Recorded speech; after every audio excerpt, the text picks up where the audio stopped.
Chapter 8. Hidden Ties. Chiron was in the palace garden tending to the healing herbs. When he sensed a presence, he turned, recognizing Selene approaching him. "Your Highness, I've been searching for you," Selene said. "Give me a moment and just call me Chiron." Chiron replied, carefully adjusting a few sprigs of medicinal plants before dusting off his hands. "Why were you looking for me?" he asked as the servants began setting up a table nearby. Selene hesitated for a moment before replying, "I had a vision last night. It was unclear, but you were at the center of it. Something is stirring, Chiron. Something tied to your magic. I wanted to speak with you before I tried to interpret it further. But be careful." Chiron frowned slightly but nodded. "I appreciate that. If there's something I should know, I'd rather not be the last to find out." Selene gave him a small, reassuring smile. "I'll let you know once I'm sure of it. I don't want to alarm you without proper confirmation." Chiron studied her for a moment before exhaling. "Fair enough. I trust your judgment." Selene's expression was thoughtful. "Thank you for trusting me," she said sincerely. "As you might already know, the Severes clan possesses the power of vision. We have diviners and seers. While we've always kept our distance from both Fey kingdoms, we have offered aid in secret. Some of our clan members even became high priests serving royal families. But because of our ability to foresee the future and unravel hidden truths, we rarely interfere directly. That burden is heavier than most can understand." Chiron felt a tug of empathy at the pain in her voice. He had always been the kind to comfort others, so he instinctively reached out, placing a gentle hand on hers.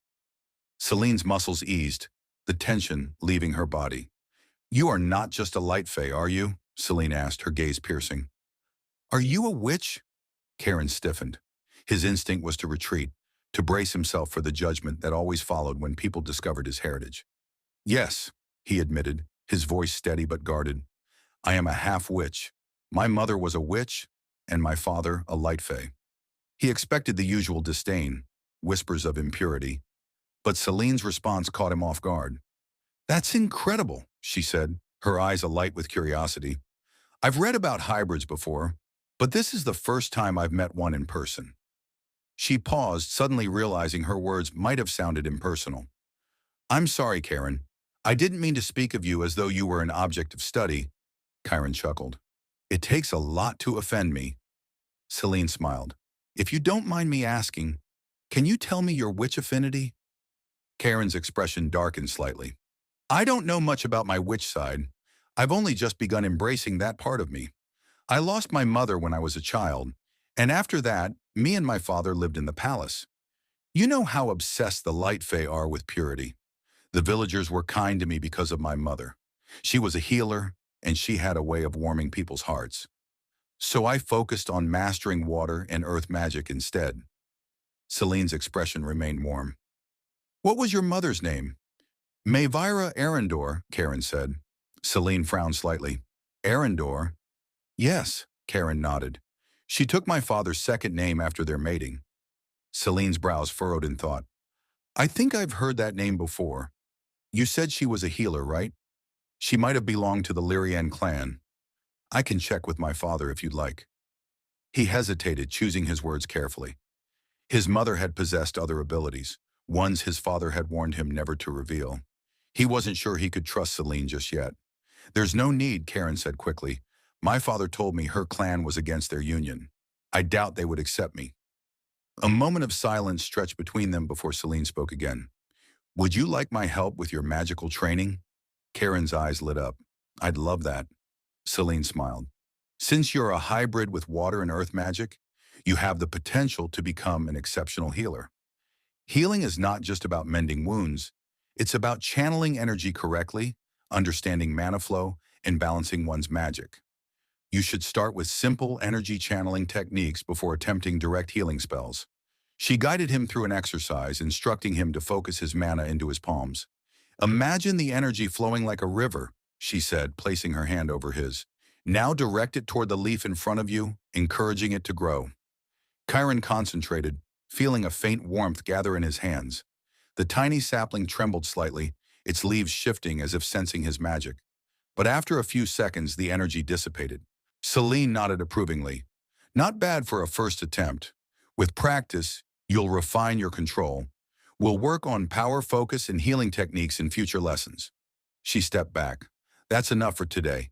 Pushing your mana too far will drain you. Karen smiled. Thank you, Selena.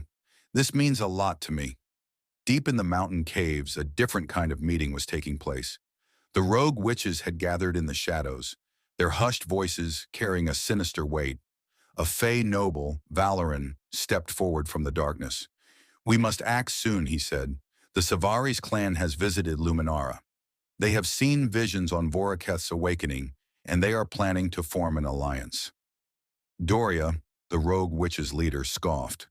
Those arrogant vision seers. They think themselves above the rest of us because of their divine sight. Valoran's expression hardened. Doria, we don't have time for this. What's the plan? We will proceed as expected, Doria said, her voice laced with cruel anticipation. The boy's power is surfacing. We need to trigger it fully. Thomas has prepared the potions. Make sure he consumes them daily, without suspicion, and ensure he remains unclaimed. She handed Valoran a small vial filled with dark liquid. This will weaken the seals on his power, forcing his magic to awaken. Once that happens, his mind will fracture. His control will be lost. Valoran accepted the vial with a nod.